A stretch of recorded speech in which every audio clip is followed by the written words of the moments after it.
Thought you got rid of me, huh? What's up, Mark? What's up, everybody?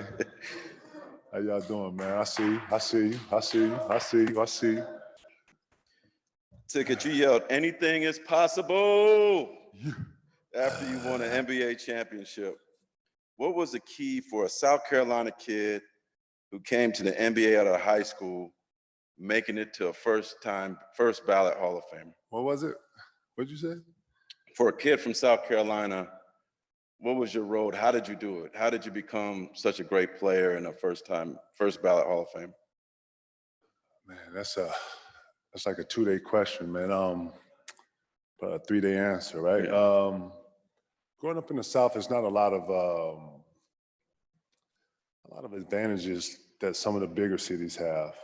You know, it's not a lot of exposure. At least at the time when I came out, there wasn't a lot of exposure. There wasn't a lot of TV play. What I found out is when you are good, they will find you.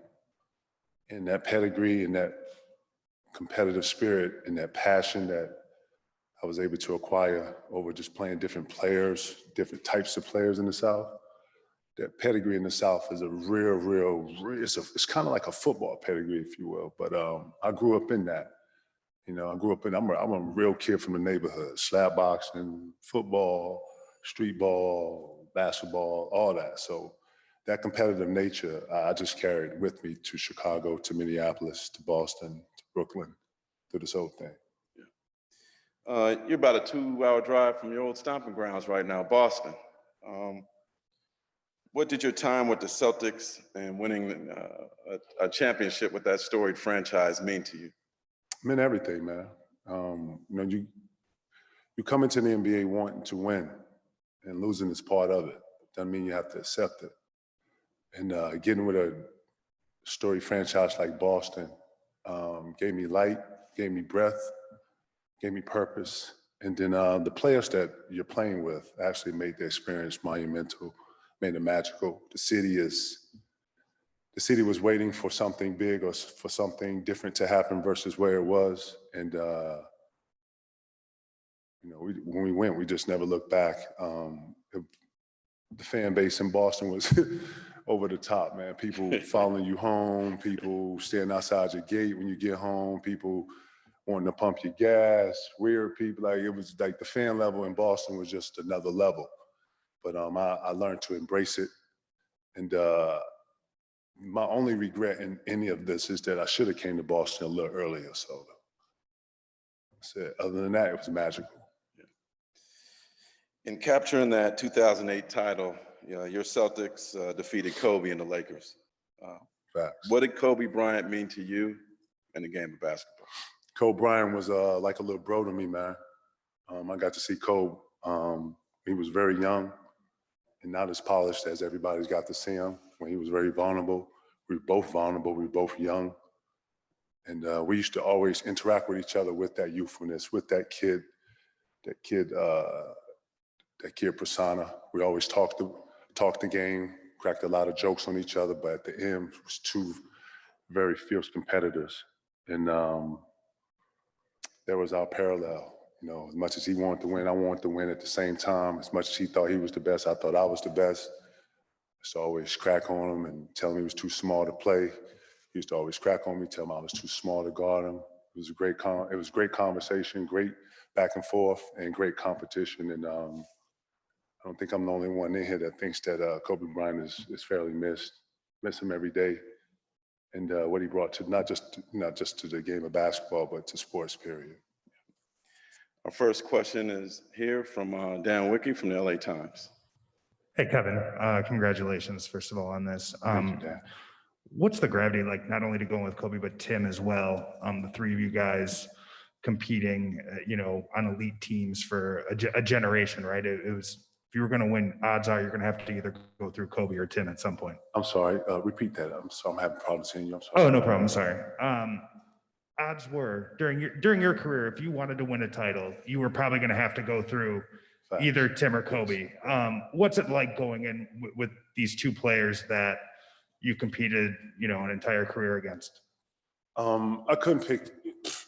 I mean, you can go through the list of NBA greats, right? Like, I couldn't pick two better players, not just that, but two better people to go in the hall with. Both of these are class acts and unbelievable players. I'm very privileged, if I'm being honest. Yeah, this is, ever since I've stepped in the league, it's been like a big ass dream, and this is no different from it. I'm honored. Next question from Zoom, we have Vincent Goodwill from Yahoo Sports. Hey, Kevin, congratulations. Just curious, what is it like to be almost a prototype considering your game spans so many different eras, from the Barkleys and the Karl Malones to the Sheeds and the Chris Webbers? What was that competition like, and what is it like kind of to be that prototype that people from the future now aim to be? The competition was real. Night in, night out, you had a challenge every night, and it wasn't like an easy night at the four at the time. I think you had Chris Webber, you had Dirk, you had Dice, you had Joe Smith, you had Sheed, you had Timmy, you had Chuck, you had Carl, you had, the list goes on and on. From day one, I want to be able to be different. I want to face up. You know, when I came into the league in '95, a lot of the bigs had their back to the basket. You didn't see a lot of face-ups.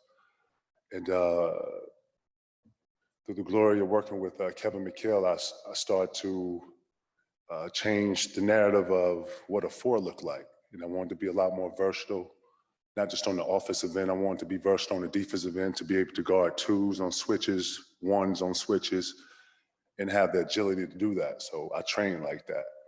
So from day one, I wanted to be different from everybody. And I just started to watch, not just myself, but Rasheed start to go from 17 to 18 feet shooting the ball, to 19 feet to shooting threes, to Timmy start taking his game out, even using the glass, going from 17 to 19 feet, which is very difficult. And I just started seeing players start to evolve. So, you know, we're in that evolution, you know, brings on Dirk, it brings on, you know, other styles that actually, you know, penetrated our game and made it different from kind of the yesteryears. And I'm glad I was a part of some of that growth. It truly recognized and distinguished the 2000s from the yesteryears. Next up from the Boston Globe, Gary Washburn. Kevin, you spent your career basically just looking on to the next day and being so focused and passionate.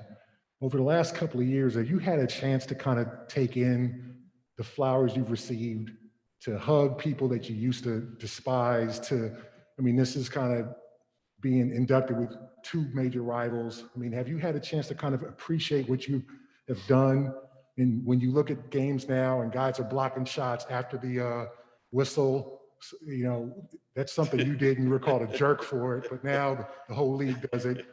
Do you kind of look back fondly on your time, and have you been able to appreciate it? I'm glad you see it like that. Thank you for that.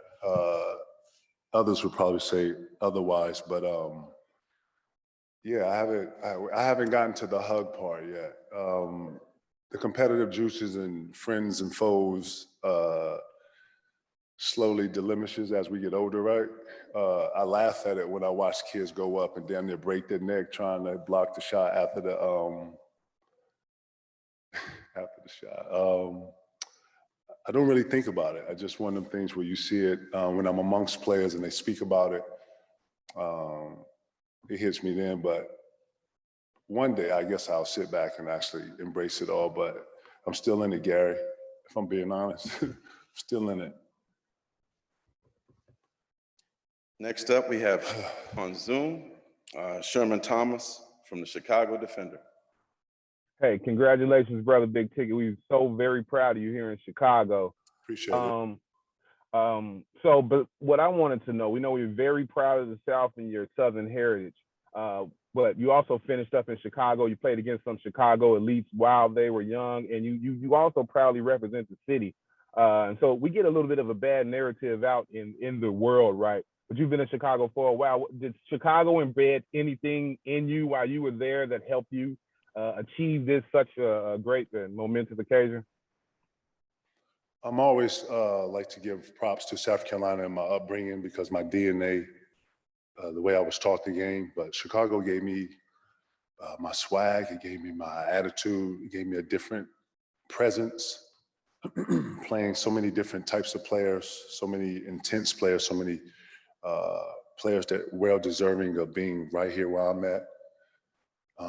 I have never actually encountered that level of competition and that variety of different players, nor have I played that many different areas of a place like Chicago. I played on the South Side, even though I was living on the West Side, which is something you don't really necessarily do. And a lot of times when you do that, you have to have permission. Yes, So a you lot do. of times I was crossing barriers and getting the South Side and the West Side to actually interact, which was like a no-no. But I learned a lot, man. Chicago actually taught me, and I felt like coming from Chicago, I was able and prepared to play in the NBA after that. I had so much exposure to survival lessons, and I like to always give Chicago the credit that it gave me that I needed to actually go from high school to the league.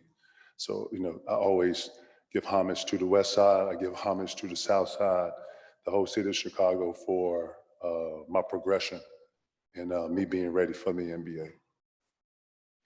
Next up, Kevin, you got an old friend here, Steve Ashburner. Ash, Kevin, look at you, boy. You got that gray on your boy. yeah, it happens to the best Good of to us. see you, man. You're a long way from Springfield Park. Here we are. You touched on this a little bit. None of us can control the loyalty we get back from others, but we do control the loyalty that we give. As you look at your time in Minnesota, how long you were there, the patience, the commitment, the work, the way things went after that, as you look back on it now, is it with regret? Is it with pride? How do you feel about your side of the loyalty? Nothing is with regret. I think everything I learned in Minnesota, I was able to carry with me to Boston and make myself a better player and a better teammate. I had a better relationship with Wick, the owner, because of the situations and stuff that I went through in Minnesota. Minnesota took a chance on me. I don't have any regrets. I thank Glenn, I thank Kevin, I thank Flip Saunders for actually blessing me with the opportunity of being drafted and giving me the canvas to actually come out here and show the world. Kevin McHale being a great teacher, having great teammates like Sam Mitchell and Terry Porter that, gave me kind of the bearings. So no, I don't regret none of that. Without Soda, I don't know if I'm the same player going to Boston, So no, I don't regret anything. If anything, thank you. And last question on Zoom is from John Corrales. Hey, Kevin, you talked earlier about wanting to maybe come to Boston a little earlier. When you did go to Boston, you were 31. You had been through a lot in your career. Paul Pierce, Ray Allen had been through a lot in their careers. If you had come to Boston a few years earlier in your mid-20s, Paul in his mid-20s, Ray in his mid-20s, do you guys think you could have accomplished what you accomplished? I don't like to play the shoulda, coulda, or the if you would have kind of game, right? That's kind of like the thing to do now, right? Right. If was a right, we'd be all right. You know the line. I can't even say what it was, but I want to be able to say that I think that we've been in a better positions to win, younger, fresher. I want to sit up and say that we gave ourselves better chances to win, but you also still had Shaq and Kobe. You had a great Spurs team. So you still was going to have to, see them at some point. But yeah, that remains to be, it's one of the ones that we'll never know, right? Well, Ticket, man, congrats. Thank you guys, man. I appreciate it.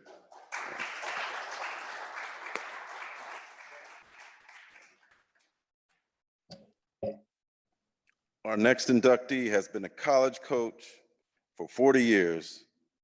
As head coach of Bentley University since 1986, she has